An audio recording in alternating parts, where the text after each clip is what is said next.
नमस्कार दोस्तों। आज मैं मुंशी प्रेमचंद की कहानियों में से एक सर्वश्रेष्ठ कहानी विजय सुना रही हूँ।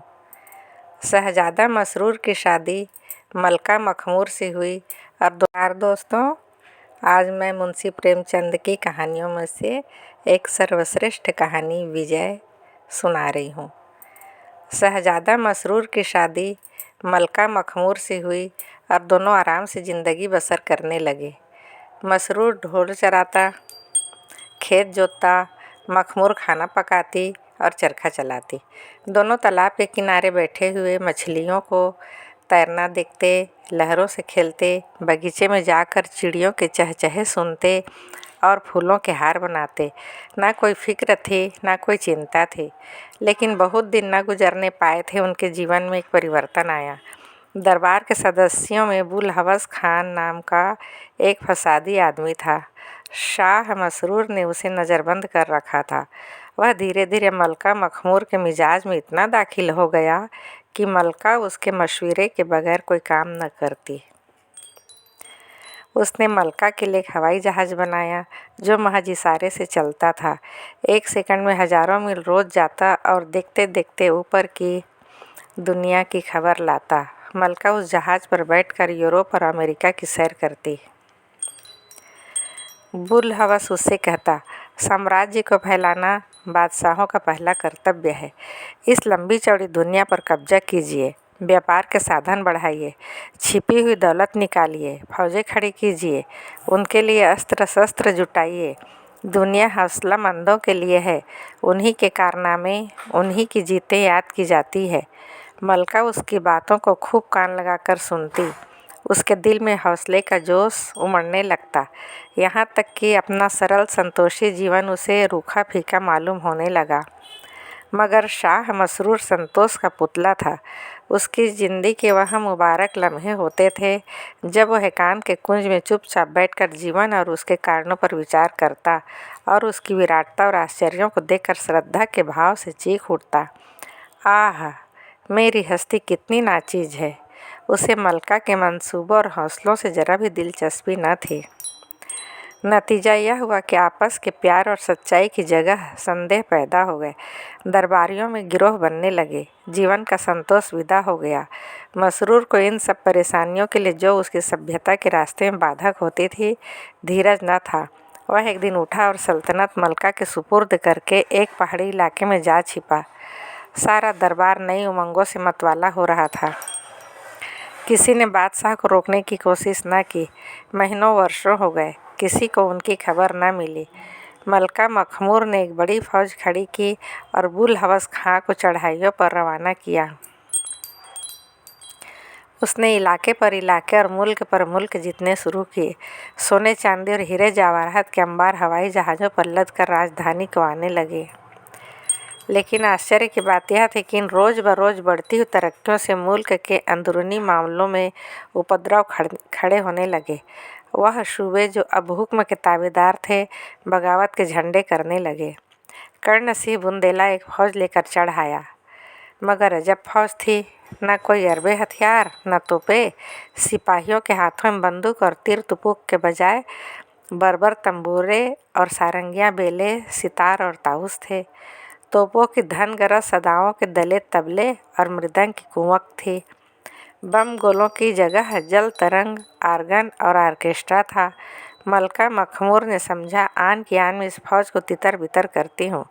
लेकिन ज्यों ही उसकी फौज कर्ण सिंह के मुकाबले में रवाना हुई, लुभावने, आत्मा को शांति पहुँचाने वाले स्वरों की वह बाढ़ आई, मीठे और सुहाने गानों की वह बौछार हुई कि मलका की सेना पत्थर की इमारतों की तरह आत्मविस्मृत होकर खड़ी रह गई। एक क्षण में सिपाहियों की आंखें नशे में डूबने लगी और वह हथेलियां बजा बजा कर नाचने लगे, सिर हिला हिला कर उछलने लगे। फिर सब के सब बेजान लाश की तरह गिर पड़े। और सिर्फ सिपाही ही नहीं, राजधानी में भी जिसके कानों में वह आवाज़ें गई, वह बेहोश हो गया। सारे शहर में कोई जिंदा आदमी नज़र न आता था। ऐसा मालूम होता था कि पत्थर की मूर्तों की तिलस्म है। मलका अपने जहाज़ पर बैठी यह करिश्मा देख रही थी। उसने जहाज़ नीचे उतारा कि देखूं क्या माजरा है, पर उन आवाज़ों के कान में पहुँचते ही उसकी भी वही दशा हो गई। वह हवाई जहाज़ पर नाचने लगी और बेहोश होकर गिर पड़ी। जब कर्ण सिंह शाही महल के करीब जा पहुंचा और गाने बंद हो गए तो मलका की आंखें खुली जैसे किसी का नशा टूट जाए। उसने कहा, मैं वही गाने सुनूंगी, वही राग, वही आलाप, वही लुभाने वाले गीत। हाय, वह आवाज़ें कहाँ गई? कुछ परवाह नहीं, मेरा राज जाए पाट जाए, मैं वही राग सुनूंगी। सिपाहियों का नशा भी टूटा। उन्होंने उनके स्वर मिलाकर कहा, हम वही गीत सुनेंगे, वही प्यारे प्यारे मोहक राग। बला से हम गिरफ्तार होंगे, गुलामी की बेड़ियाँ पहनेंगे, आज़ादी से हाथ धोएंगे, पर वही राग, वही तराने, वही ताने, वही धुनें। सूबेदार लोचन दास को जब कर्ण सिंह की विजय का हाल मालूम हुआ तो उसने भी विद्रोह करने की ठानी। अपनी फौज लेकर राजधानी पर चढ़ दौड़ा। मलका ने अब की जान तोड़ मुकाबला करने की ठानी। सिपाहियों को खूब ललकारा और उन्हें लोचदास के मुकाबले में खड़ा किया, मगर वाह हमलावन फौज, ना कहीं सवार, न कहीं प्यादे, न तोप, न बंदूक, न हरबे, न हथियार। सिपाहियों की जगह सुंदर नर्तकियों के गोल थे और थिएटर के एक्टर। सवारों की जगह भांडों और बहुरूपियों के गोल, मोर्चों की जगह तीतर और बटेरों के जोड़ छुटे हुए थे तो बंदूक की जगह सर्कस और बाइस्कोप के खेमे पड़े थे। कहीं हीरे जवाहरात अपनी आप ताप दिखा रहे थे, कहीं तरह तरह के चरिंदों परिंदों की नुमाइश खुली हुई थी। मैदान के एक हिस्से में धरती की अजीब अजीब चीज़ें, झरने और बर्फिस्तानी चोटियाँ और बर्फ़ के पहाड़, पेरिस का बाज़ार, लंदन का एक्सचेंज का स्टन की मंडियाँ, अफ्रीका के जंगल, सहारा का रेगिस्तान, जापान की गुलकारियाँ, चीन के दरियाई शहर, दक्षिण अमेरिका के आदमखोर, काफ की परियाँ, लैपलैंड के सुमूरपोश इंसान, ऐसे सैकड़ों विचित्र आकर्षक दृश्य चलते फिरते दिखाई पड़ते थे। मलका की फौज यह नज़ारा देखते ही बेसुध होकर उनकी तरफ दौड़ी। किसी को सर पैर का ख्याल न रहा। लोगों ने बंदूकें फेंक दी, तलवारें और किरचें उतार फेंकी और बेतहाशा इन दृश्यों के चारों तरफ जमा हो गए। कोई नाचने वालियों की मीठी अदाओं और नाजुक चलन पर दिल दे बैठा, कोई थिएटर के तमाशों पर रिझा। कुछ लोग तीतरों और बटेरों के जोड़ देखने लगे और सब के सब चित्र लिखित से मंत्र मुग्ध खड़े रह गए। मलका अपने हवाई जहाज़ पर बैठी कभी थिएटर की तरफ जाती, कभी सर्कस की तरफ दौड़ती, यहाँ तक कि वह भी बेहोश हो गई। लोचन दास जब विजय करता हुआ शाही महल में दाखिल हो गया तो मलका की आंखें खुली। उसने कहा, हाय, वह तमाशे कहाँ गए? वह सुंदर सुंदर दृश्य, वह लुभावने दृश्य कहाँ गायब हो गए? मेरा राज पाट जाए, लेकिन मैं यह सैर ज़रूर देखूंगी। मुझे आज मालूम हुआ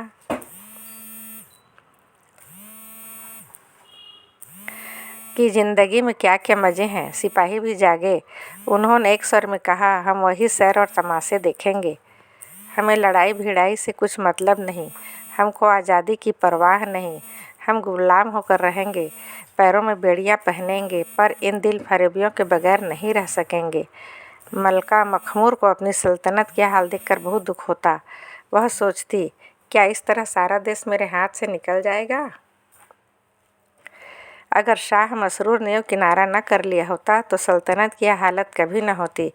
क्या उन्हें यह कैफियतें मालूम न होगी? यहाँ से दमदम की खबरें उनके पास आ जाती है, मगर ज़रा भी जुम्बिश नहीं करते। कितने बेरहम हैं। खैर, जो कुछ सर पर आएगी सह लूँगी, पर उनकी मिन्नत ना करूँगी। लेकिन जब वह उनका आकर्षक गानों को सुनती या दृश्यों को देखती तो यह दुखदायी विचार भूल जाते। उसे अपनी ज़िंदगी बहुत आनंद की मालूम होती। बुल हवस खां ने लिखा, मैं दुश्मनों से घिर गया हूँ। नफ़रत अली और किन खां और ज्वाला सिंह ने चारों तरफ से हमला शुरू कर दिया है। तब तक और कुमक न आए, मैं मजबूर हूँ। पर मलका की फौज यह सैर और गाने छोड़कर जाने पर राजी न होती थी। इतने में 2 सूबेदारों ने फिर बगावत की। मिर्ज़ा शमीम और एक रसराज सिंह दोनों एक होकर राजधानी पर चढ़े। मलका की फौज में अब न लज्जा थी न वीरता। गाने बजाने और सैर तमाशे से उन्हें आराम तलब बना दिया था। बड़ी बड़ी मुश्किलों से सज सजाकर मैदान में निकले। दुश्मन की फौज इंतजार खड़ी थी, लेकिन न किसी के पास तलवार थी न बंदूक। सिपाहियों के हाथों में फूलों के गुलदस्ते थे, किसी के हाथ में इत्र की शीशियाँ, किसी के हाथ में गुलाब के फव्वार, कहीं लवेंडर की बोतलें, कहीं मुश्क वगैरह की बहार। सारा मैदान अत्तार की दुकान बना हुआ था। दूसरी तरफ रसराज की सेना थी। उन सिपाहियों के हाथों में सोने के तख्त थे, जरा बफ्त के कन्फेसों से ढके हुए। किसी में बर्फ़ी और मलाई थी, किसी में कौरमे और कबाब, किसी में खुबानी और कहीं अंगूर। कहीं कश्मीर की नेमतें सजी हुई थी, कहीं इटली की चटनियों की बहार थी और कहीं पुर्तगाल और फ्रांस की शराबें शीशियों में महक रही थी। मलका की फौज यह संजीवनी सुगंध सूंघते ही मतवाली हो गई। लोगों ने हथियार फेंक दिए, इन स्वादिष्ट पदार्थों की ओर दौड़े। कोई हलवे पर गिरा, कोई मलाई पर टूटा, किसी ने कौरमे और कबाब पर हाथ बढ़ाए, कोई खुबानी और अंगूर चखने लगा, कोई कश्मीरी मुरब्बों पर लपका।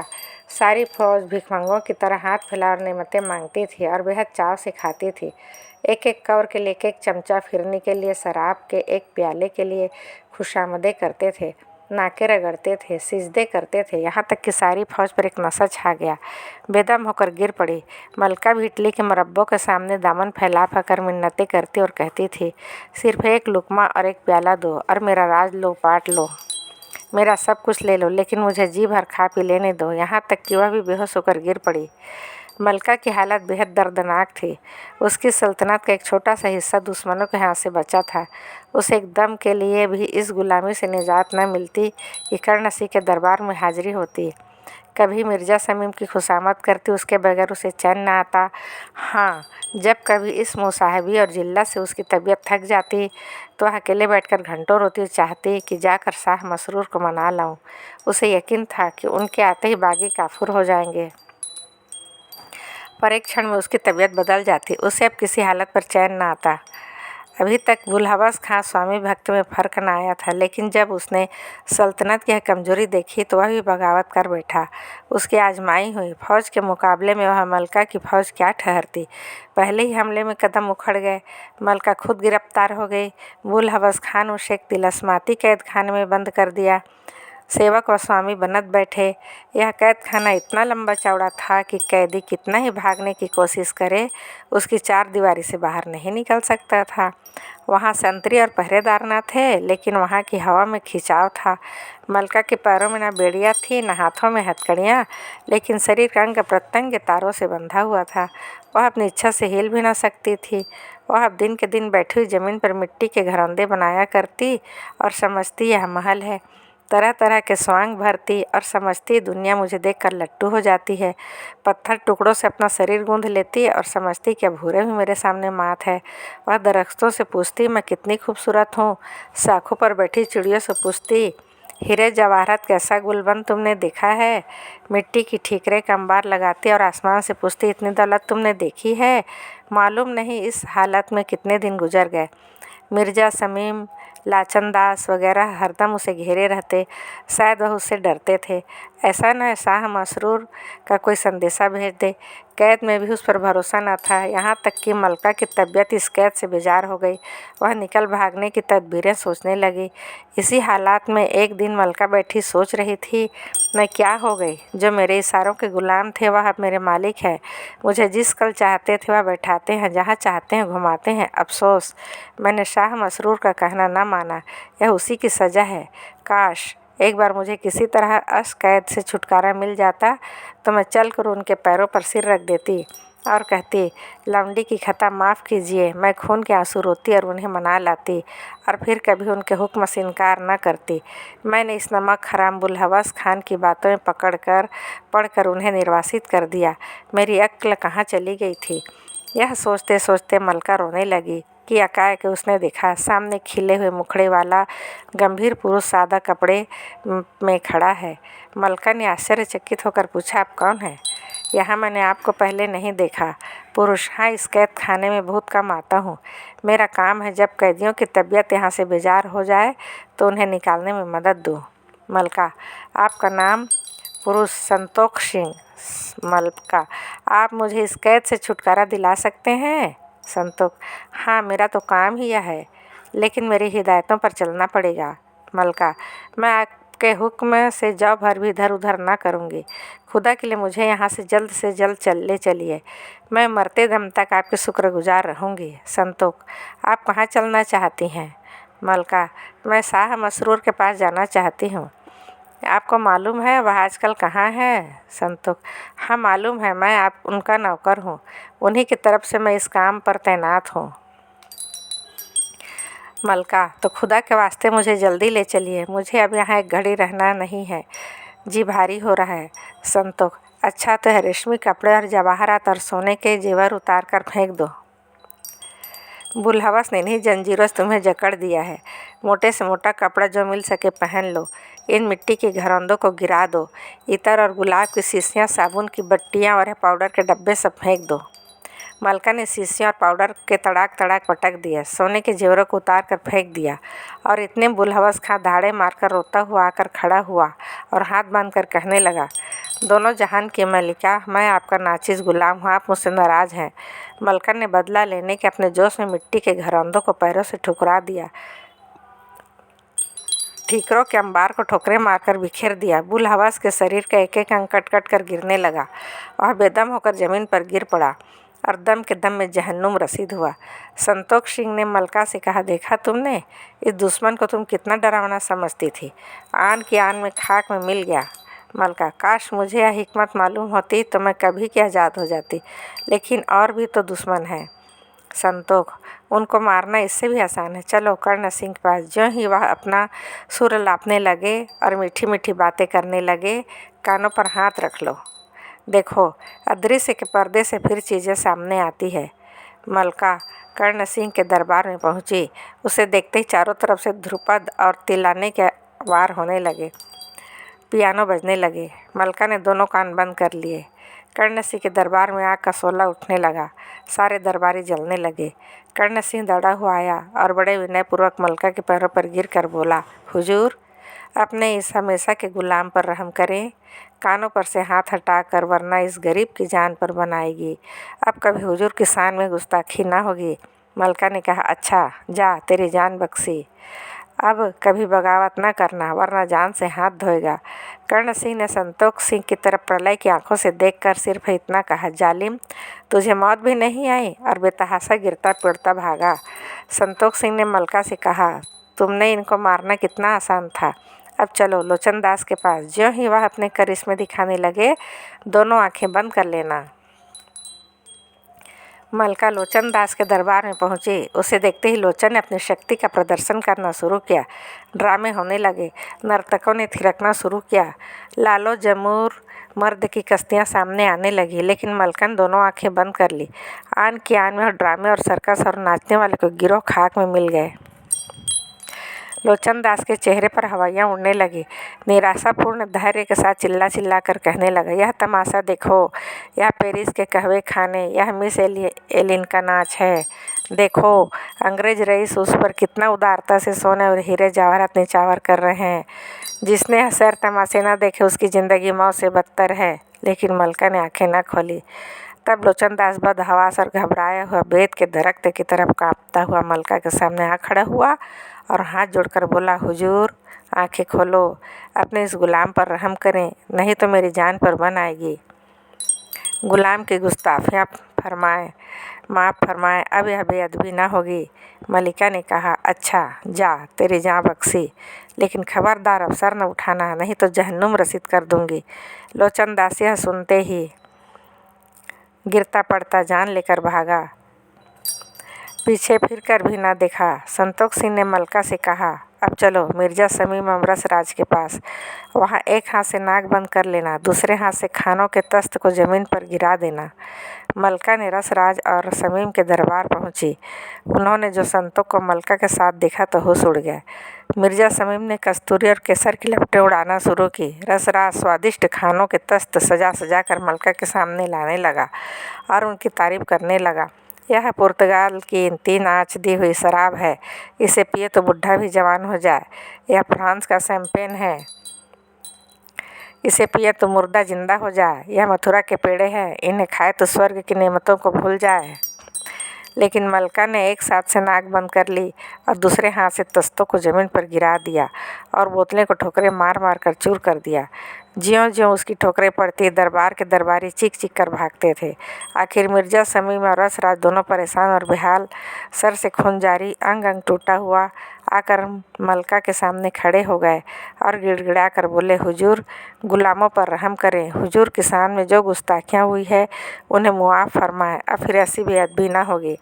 मलका ने कहा, राज को मैं जान से मारना चाहती हूँ, उसके कारण मुझे जलील होना पड़ा, लेकिन संतोष सिंह ने मना किया, नहीं, इसे जान से ना मारिए, इस तरह का सेवक मिलना कठिन है, यह आपके सब सूबेदार अपने काम में रखता है, सिर्फ इन्हें काबू में रखने की ज़रूरत है। मलका ने कहा, अच्छा जाओ, तुम दोनों की जान बख्शी, लेकिन खबरदार अब कभी उपद्रव मत खड़ा करना, वरना तुम जानोगे। दोनों गिरते पड़ते भागे, दम के दम में नज़रों से ओझल हो गए। मलका की रियाया और फौज ने भेंटें दी, घर घर सादियाने बजने लगे। चारों बागी सूबेदार शहर पनाह के पास छापा मारने की घात में बैठ गए, लेकिन संतोष सिंह जब रियाया और फौज को मस्जिद में शुक्रिया की नमाज अदा करने के लिए ले गया तो बागियों को कोई उम्मीद न रही, वह निराश होकर चले गए। जब इन कामों में फुर्सत हुई तो मलका ने संतोष सिंह से कहा, मेरे पास अल्फाज नहीं है, मैं इतनी ताकत कि मैं अपने आपके एहसानों का शुक्रिया अदा कर सकूं। आपने मुझे गुलामी ताकत से छुटकारा दिया, मैं आखिर दम तक आपका यश गाऊंगी। अब शाह मसरूर के पास मुझे ले चलिए, मैं उनकी सेवा करके अपनी उम्र बसर करना चाहती हूँ। उनसे मुंह मोड़कर मैंने बहुत जिल्लत और मुसीबत झेली, अभी उनके कदमों से जुदा ना होंगी। संतोष सिंह ने कहा, हाँ चलिए, मैं तैयार हूँ, लेकिन मंजिल सख्त है, घबराना मत। मलका ने हवाई जहाज़ मंगाया, पर संतोष सिंह ने कहा, वहाँ हवाई जहाज़ का गुजर नहीं है, पैदल पड़ेगा। मलका ने मजबूर होकर जहाज़ वापस कर दिया और अकेले अपने स्वाति को मनाने चली। वह दिन भर भूखी प्यासी पैदल चलती रही। आंखों के सामने अंधेरा छाने लगा, प्यास से गले में कांटे पड़ने लग गए, कांटों से पैर छलनी हो गए। उसने अपने मार्गदर्शक से पूछा, भी कितनी दूर है? संतोष, अभी बहुत दूर है, चुपचाप चली आओ, यहाँ बातें करने से मंजिल खोटी हो जाती है। रात हुई, आसमान पर बादल छा गया, सामने एक नदी पड़ी, किश्ती का पता न था। मलका ने पूछा, किश्ती कहाँ है? संतोष ने कहा, नदी में चलना पड़ेगा, यहाँ किश्ती कहाँ है? मलका को डर मालूम हुआ, लेकिन वह जान पर खेलकर दरिया में चल पड़ी। मालूम हुआ कि सिर्फ आँख का धोखा था, वह रेतीली ज़मीन थी। सारी रात संतोष सिंह ने एक क्षण के लिए भी दम न लिया। जब भोर का तारा निकल आया तो मलका ने रो कर कहा, अभी कितनी दूर है? मैं तो मरी जाती हूँ। संतोष सिंह ने जवाब दिया, चुपचाप चली आओ। मलका ने हिम्मत करके फिर कदम बढ़ाए। उसने पक्का इरादा कर लिया था कि रास्ते में मर ही क्यों न जाऊँ, पर नाकाम न लौटूंगी। उस कैद से बचने के लिए कड़ी मुसीबतें झेलने को तैयार थी। सूरज निकला, सामने एक पहाड़ नजर आया जिसकी चोटियाँ आसमान में घुसी हुई थी। संतोष सिंह ने पूछा, इसी पहाड़ी की सबसे ऊँची चोटी पर शाह मसरूर मिलेंगे, चढ़ सकोगी? मलका ने धीरे से कहा, हाँ, चढ़ने की कोशिश करूँगी। बादशाह से भेंट होने की उम्मीद से उसके बेजान पैरों में पर लगा दिए। वह तेज़ी से कदम उठाकर पहाड़ों पर चढ़ने लगी। पहाड़ के बीचों बीच आते आते वह थक कर बैठ गई। उसे गश आ गया, मालूम हुआ कि दम निकल रहा है। उसने निराश आँखों से अपने मित्र को देखा। संतोष सिंह ने कहा, एक दफ़ा और हिम्मत करो, दिल में खुदा को याद करो। मलका ने खुदा की याद की, उसकी आंखें खुल गई, वह फुर्ती से उठी, एक ही हल्ले में चोटी पर जा पहुंची। उसने एक ठंडी सांस ली। वहाँ शुद्ध हवा में सांस लेते ही मलका के शरीर में एक नई जिंदगी का अनुभव हुआ। उसका चेहरा दमकने लगा, ऐसा मालूम होने लगा कि मैं चाहूँ तो हवा में उड़ सकती हूँ। उसने खुश होकर संतोष सिंह की तरफ देखा और आश्चर्य के सागर में डूब गई। शरीर वही था, पर चेहरा शाह मसरूर का था। मलका ने फिर उसकी तरफ अचरज की आंखों से देखा। संतोष सिंह के शरीर पर से एक बादल का पर्दा हट गया और मलका को वहाँ शाह मसरूर बड़े नजर आए। वही हल्का नीला कुर्ता, वही गेरुए रंग की तरह उनके मुखमंडल से तेज की कांति बरस रही थी। माथा तारों की तरह चमक रहा था। मलका उनके पैरों पर गिर पड़ी। शाह मसरूर ने उसे सीने से लगा लिया।